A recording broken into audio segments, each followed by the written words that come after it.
ಇಂದಿನ ವಿಡಿಯೋ ಶಿವ ಸಹಸ್ರನಾಮ 9ನೇ ಸ್ತೋತ್ರದ ಬಗ್ಗೆ. ಶಿವ ಸಹಸ್ರನಾಮದ 69ನೇ ಸ್ತೋತ್ರವು ಹೀಗಿದೆ.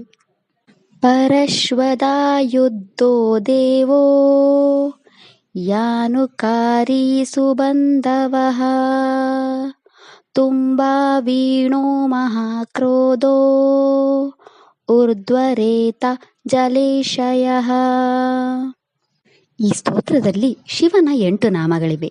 ಈಗ ಶಿವನ ಈ 8 ನಾಮಗಳ ಅರ್ಥವನ್ನು ವಿವರವಾಗಿ ತಿಳಿದುಕೊಳ್ಳೋಣ. ಶಿವನ ಮೊದಲ ನಾಮವು ಹೀಗಿದೆ. ಓಂ ಪರಶ್ವಯುಧಾಯ ನಮಃ. ಈ ಶಿವನಾಮದ ಅರ್ಥ ಕೊಡಲಿಯನ್ನು ಆಯುಧವಾಗಿ ಹಿಡಿದಿರುವ ಆ ಭಗವಂತನಿಗೆ ನಾನು ನಮಸ್ಕರಿಸುತ್ತೇನೆ. ಶಿವನ 2ನೇ ನಾಮ ಹೀಗಿದೆ. ಓಂ ದೇವ್ಯ ನಮಃ. ಈ ಶಿವನಾಮದ ಅರ್ಥ ಗೆಲುವಿನ ಇಚ್ಛೆಯನ್ನು ಹೊಂದಿರುವ ಆ ಭಗವಂತನಿಗೆ ನಾನು ನಮಸ್ಕರಿಸುತ್ತೇನೆ. ಶಿವನ 3ನೇ ನಾಮ ಹೀಗಿದೆ. ಓಂ ಅನುಕಾರಿಣೇ ನಮಃ. ಈ ಶಿವನಾಮದ ಅರ್ಥ ತನ್ನ ಭಕ್ತರ ಇಚ್ಛೆಗಳನ್ನು ಪೂರೈಸುವ ಆ ಭಗವಂತನಿಗೆ ನಾನು ನಮಸ್ಕರಿಸುತ್ತೇನೆ. ಶಿವನ 4ನೇ ನಾಮ ಹೀಗಿದೆ. ಓಂ ಸುಬಂಧವಾಯ ನಮಃ.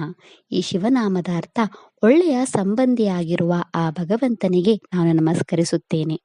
ಶಿವನ 5ನೇ ನಾಮ ಹೀಗಿದೆ. ಓಂ ತುಂಬ ವೀಣಾಯ ನಮಃ. ಈ ಶಿವನಾಮದ ಅರ್ಥ ರುದ್ರ ವೀಣೆಯನ್ನು ಹಿಡಿದಿರುವ ಆ ಭಗವಂತನಿಗೆ ನಾನು ನಮಸ್ಕರಿಸುತ್ತೇನೆ. ಶಿವನ 6ನೇ ನಾಮ ಹೀಗಿದೆ. ಓಂ ಮಹಾಕ್ರೋಧಾಯ ನಮಃ. ಈ ಶಿವನಾಮದ ಅರ್ಥ ವಿನಾಶದ ಸಮಯದಲ್ಲಿ ತುಂಬಾ ಕೋಪಗೊಂಡಿರುವ ಆ ಭಗವಂತನಿಗೆ ನಾನು ನಮಸ್ಕರಿಸುತ್ತೇನೆ. ಶಿವನ 7ನೇ ನಾಮ ಹೀಗಿದೆ. ಓಂ ಊರ್ಧ್ವರೇತಸೇ ನಮಃ. ಈ ಶಿವನಾಮದ ಅರ್ಥ ದೇವತೆಗಳಲ್ಲಿ ಶ್ರೇಷ್ಠರಾದ ಆ ಭಗವಂತನಿಗೆ ನಾನು ನಮಸ್ಕರಿಸುತ್ತೇನೆ. ಶಿವನ 8ನೇ ನಾಮ ಹೀಗಿದೆ. ಓಂ ಜಲೇಶಯೇ ನಮಃ. ಈ ಶಿವನಾಮದ ಅರ್ಥ ವಿಷ್ಣುವಿನ ರೂಪದಲ್ಲಿ ನೀರಿನ ಮೇಲೆ ಮಲಗುವ ಆ ಭಗವಂತನಿಗೆ ನಾನು ನಮಸ್ಕರಿಸುತ್ತೇನೆ. ಇದಿಷ್ಟು ಶಿವನ 8 ನಾಮಗಳ ಬಗ್ಗೆ. ನಾಳೆಯ ವಿಡಿಯೋದಲ್ಲಿ ಶಿವ ಸಹಸ್ರನಾಮದ 70ನೇ ಸ್ತೋತ್ರದ ಬಗ್ಗೆ ತಿಳಿಯೋಣ. ಓಂ ನಮಃ ಶಿವಾಯ. ಈ ವಿಡಿಯೋ ಇಷ್ಟ ಆದರೆ ಲೈಕ್ ಮಾಡಿ, ಶೇರ್ ಮಾಡಿ ಮತ್ತು ಚಾನೆಲ್ ಸಪೋರ್ಟ್ ಮಾಡೋಕೆ ಸಬ್ಸ್ಕ್ರೈಬ್ ಮಾಡಿ. ಧನ್ಯವಾದಗಳು.